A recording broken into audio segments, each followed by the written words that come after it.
महाकाव्य बहुवचन में लिखे जाते हैं क्योंकि गिनती किरदारों की होती है।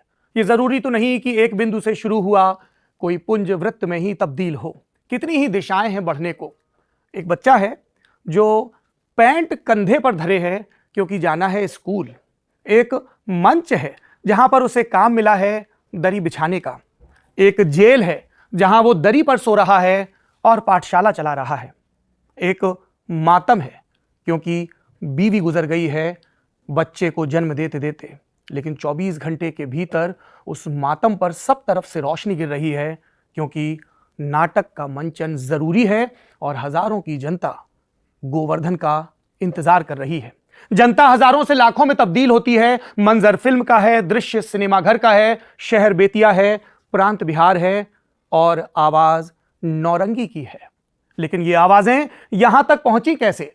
इसके लिए एक रिवॉल्वर को रेहन पर रखना पड़ा था। सॉल्वेंसी का सवाल था। उसके पहले एक स्कूटर को भी धरा गया था। यह बात यहीं ठहरती नहीं है क्योंकि अभी इसे अगले मकाम तक पहुंचना है। बरास्ता अभिज्ञान शाकुंतलम।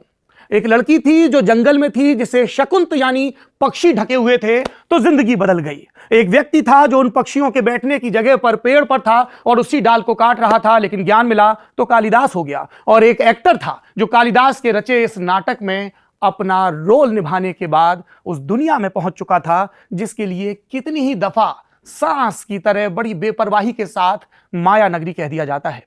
लेकिन माया नगरी के एक पते में अक्षांश और देशांतर के एक समूह में जो वनराई कॉलोनी थी, जहां पर 4-6 नौजवान थे और 40-60 नौजवान आते थे और दोपहर की दस्तक घड़ी की किसी कांटे से सुई से नहीं होती थी, कुकर पर तहरी के चढ़ने से होती थी, सीटियां बजती थी, ख्याल खतबताते थे कि एक छोटा सा रोल मिल जाए। वॉचमैन का रोल, एक गुंडे का रोल, कितने ही रोल, कितनी ही बातें।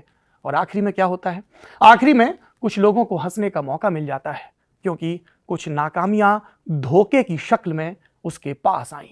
जो खुद को अपना भाई बताता था, दोस्त बताता था, कागजों पर दस्तखत करवाता था, उसी ने मुकदमा कायम कर दिया और तब पता मुंबई की माया नगरी से बदलकर दिल्ली की जेल हो गया।